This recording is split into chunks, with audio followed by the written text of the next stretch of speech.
Aku ngomong tentang kesejahteraan alam, tentang keberlangsungan alam. Tapi aku gunain mobil juga.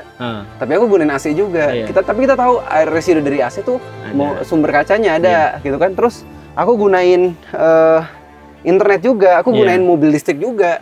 Di sisi lain aku adalah ya orang yang pro tentang alam. Tapi tetap menghasilkan polusi. Iya. Jadi kayak munafik gitu nggak sih lo?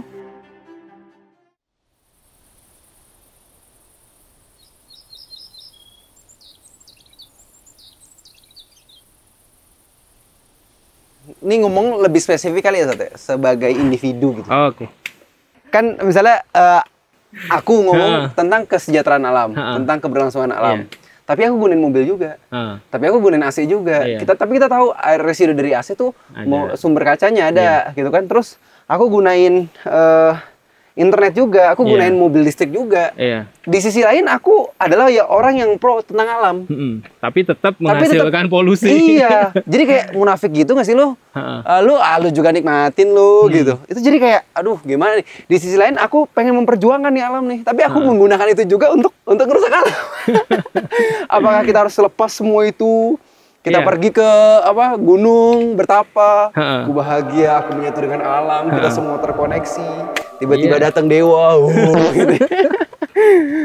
Gimana, Sat? Sikap yang baik bagi seorang muslim? Kita meminimalisir mafsadahnya kan, dan meninggikan manfaat. Itu mungkin prinsipnya ya. Jadi sebisa mungkin manusia itu kan kayak kita nih ya.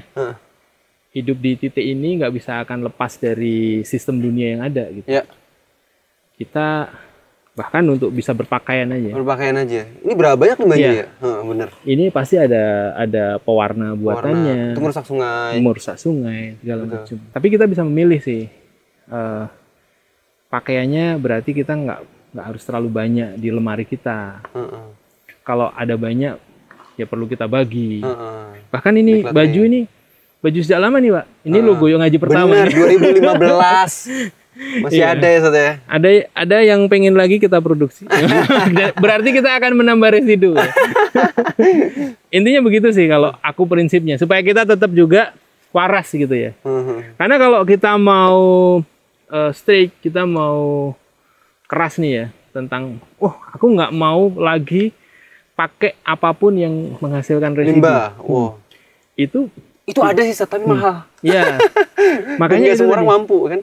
Kita mengurangi sebisa mungkin kerusakannya dan kita menambah sebanyak mungkin manfaatnya. Makanya ada 3R itu ya. 3R itu menurutku penting dan itu sangat religius menurutku. Dan cukup realistis juga ya. Religius. Gunain apa yang bisa kita gunakan lagi gitu. Kadang-kadang kita beli snack atau beli kue gitu kan ada tempatnya tuh. Kongguan misalnya. Diisi rengginang itu termasuk reuse tuh. Karena kalau enggak itu jadi sampah, Pak. Gitu. Itu reuse. Yang kedua adalah recycle. Recycle itu dalam tanda kutip sampah itu kita ubah menjadi berkah gitu. Ada kan sekarang gerakan misalnya dari tadi kaleng tadi digunain untuk packaging yang lain, bank sampah, maggot, reduce yang terakhir ya kita nggak perlu berlebih-lebihan. Kan tabzir itu kan sesuatu yang juga menjadi sifat setan. Menjadi sifat setan. Jadi kita gunakan sesuai haknya, kita gunakan sesuatu secara adil. Bahwa ya kalau kita itu belanjakan secara halal dan itu berkah, kita pakai gitu. Jadi jangan beli tapi nggak digunain gitu. Beli sepatu banyak tapi bingung habis ini buat apa gitu ya. Kemarin ada kan banyak lagi. Ada banyak. Tahu nggak sepatu ini? Itu ada orang teman kita. Jadi ngomongin orang. Itu beli banyak tapi bingung terus mau pakai apa. Akhirnya dikasih. Itu namanya reuse. Digunain nggak hanya oleh kita sih, tapi bisa teman kita. Jadi itu bagian dari berbagi bisa sih. Jadi teman-teman yang punya kelebihan barang. Yung aja punya program namanya Kita akan memaksimalkan barang-barangmu ya teman-teman. Enggak gitu. Tapi di tempat kita sering kayak gitu, Pak. Iya, sering. Di Yuk Ngaji itu sering berbagi barang yang udah nggak terpakai. Atau masih terpakai tapi dia pengen beli baru. Ya itu orang masing-masing punya prioritas beda-beda sih. Iya sih. Misalnya ada yang mikir, kalau aku mau beli baju, berarti bajuku yang lama harus kemana. Dan kalau pola itu dilakukan, mungkin jumlah produknya nggak akan terlalu banyak gitu. Iya. Atau ini nanti buat apa ya gitu. Jadi itu penting sih. Reuse, recycle. Ya itu bisa dibolak-balik lah 3 itu. Itu tips. Aku jadi dapat poinnya nih, Sat. Poinnya adalah kesadaran kita ngelakuin ini itu untuk sesuatu yang lebih besar. Benar. Jadi bukan sekedar kayak ada orang yang, karena ada banyak orang yang dia tuh gunain sesuatu itu ya udah gunain aja. Ini kenikmatan, udah digunain aja. Atau enggak misalnya gimana ya? Kan aku juga kan punya bisnis, Sat. Bisnisnya dia kan baju kan, Sat. Nah, kan secara konsep bisnis kan kita harus memproduksi kan, Sat, ya? Iya. Harus untung dan harus produksi. Tapi di sisi lain untungnya kita punya kesadaran bahwa uang yang kita gunain itu untuk dakwah, untuk ngasih konsep kesadaran terhadap Tuhan, bahwa kita terkoneksi dan lain sebagainya. Itu mungkin yang perlu dipahamin sama teman-teman juga kali ya. Iya, jadi ya sebenarnya nggak harus untuk dakwah sih, Pak. Untuk apa, Sat? Untuk hal-hal yang diperbolehkan. Salah satunya dakwah gitu. Salah satunya menafkahi keluarga. Jadi dalam pengelolaan harta juga nanti ada prioritas kan. Dan itu tergantung peran dia sebagai apa. Misalnya dia sebagai suami. Maka ya harusnya suami menafkahi dong. Karena kalau seorang suami tidak menafkahi istrinya, itu berarti tidak menjalankan kewajibannya. Dan pasti kalau kewajiban atau syariat itu nggak dijalankan, muncul kerusakan, mafsadah. Ada kan yang nggak nafkahi istrinya minta cerai, misalnya menggugat cerai, itu ada juga tuh. Karena memang kewajiban dia tidak terlaksana. Padahal itu prioritas kewajiban atas peran dia sebagai seorang suami. Nah begitu dia jadi bapak, dia juga wajib menafkahi anak-anaknya kan. Dia menjadi anggota keluarga anak misalnya. Oh, ibu saya ternyata perlu untuk disupport, dikasih. Oh, tetangga saya ternyata juga perlu disupport, dikasih. Makanya di dalam Islam ada banyak istilah kan. Ada nafkah ya. Iya benar. Yang disebut infak. Sedekah. Dia juga ada jalur-jalur yang mana dulu gitu. Keluarga dulu, setelah itu tetangga, setelah itu saudara jauh. Nah, dan prioritas-prioritas yang lain. Dan ini bukan prioritas yang kaku yang kalau nggak boleh ini gitu. Ada prioritas-prioritas yang sifatnya pilihan. Kayak tadi kita punya uang nih. Uang ini bisa kok kita infakkan semuanya. Tapi kan kalau kita nggak punya kecukupan untuk bisa bertahan hidup, itu kan juga bukan hal yang benar. Walaupun bagus ya, ini buat dakwah nih. Nanti akan berbalik 10 kali lipat gitu. Atau 100 kali lipat. Tapi dalam konteks ini, infak itu kan sesuatu yang bisa kita ukur, Pak. Sesuatu yang misalnya, oh ini keluargaku perlu ini, tetanggaku perlu ini nih, dan seterusnya. Termasuk di dalamnya tadi prioritas, apakah ini mau diinfakkan buat dakwah, atau ternyata lebih prioritas, ini aku beliin kamera aja deh. Dengan kamera aku bisa bikin konten, dengan konten yang bagus, aku bisa men-share kebaikan kepada orang lain. Walaupun itu nggak spesifik, ini aku infakin ke yayasan tertentu gitu ya. Tapi aku beliin kamera, aku beriin mobil, dengan mobil aku akan bisa bergerak lebih cepat. Jadi kembali tuh timbangannya, ya masing-masing punya prioritas. Dan prioritas mana yang terbaik, ya itu tergantung persepsi kita atas prioritas itu. Timbangannya kayak gimana. Iya sih, maksudnya gitu. Gini, Sat, aku ngerasa, aku kan ada usaha-usahanya, buku tuh berapa banyak berarti yang ditebangkan. Baju, aku ngerasa, oh berarti harta kita itu kan nanti kan bakal dipertanggungjawabin ya. Jadi sebisa mungkin harta ini digunakan pada tempatnya gitu. Soalnya kalau kita ngelihat semua kerjaan sekarang itu kalau kita ada di company gitu Iya. kan, itu kan company juga kayak dilema gitu ya. Bener. Kayak Iya. tapi kan aku juga punya kewajiban. Tapi di sisi lain aku kerja di company yang merusak alam itu kayak Ada apa istilahnya? Disonansi kognitif. Iya, ya. disonansi apa kognitif yang kita apa? pahami bertentangan Dengan apa yang kita jalani. jalani. Jadi kayak tapi memang kalau misalnya dibenahin secara apa parsial itu kayak susah gitu ya. Iya. Memang harus dari strukturnya ya. Ya di titik itu kalau disonansi kognitif kan kita punya 3 pilihan kan, Pak. Gimana tuh?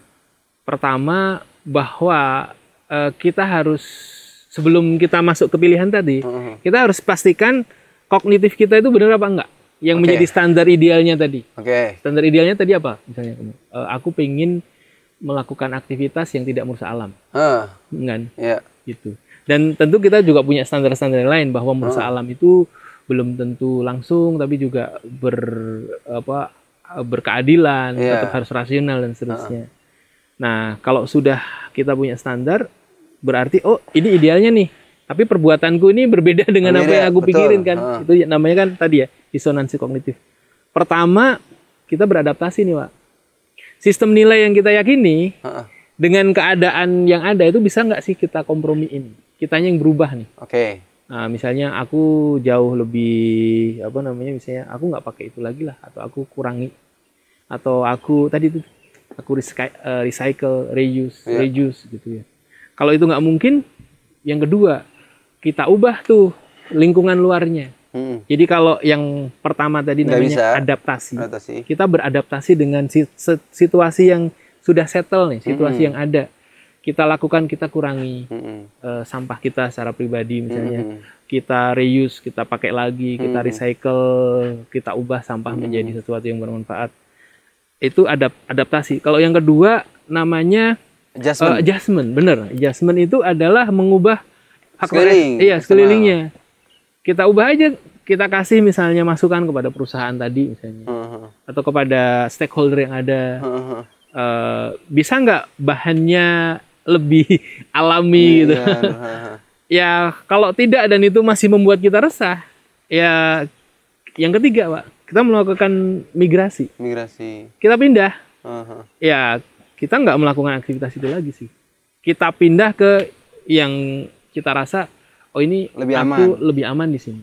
Lebih tenang. Aku usahanya pindah gitu. Tapi tetap itu harus dipertimbangkan di banyak hal kan. Tapi secara umum selama itu halal gitu ya. Iya, bener. Selama itu dibolehkan, ya nggak ada masalah. Permasalahannya apakah sesuatu yang dibolehkan ini punya impact kadang-kadang nggak impact langsung, tapi impact jangka panjang gitu.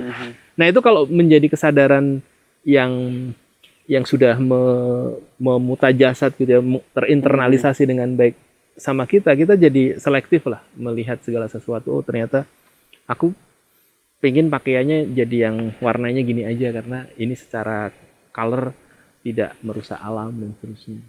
Itu secara individual. Walaupun nanti langkah lainnya bisa banyak sih.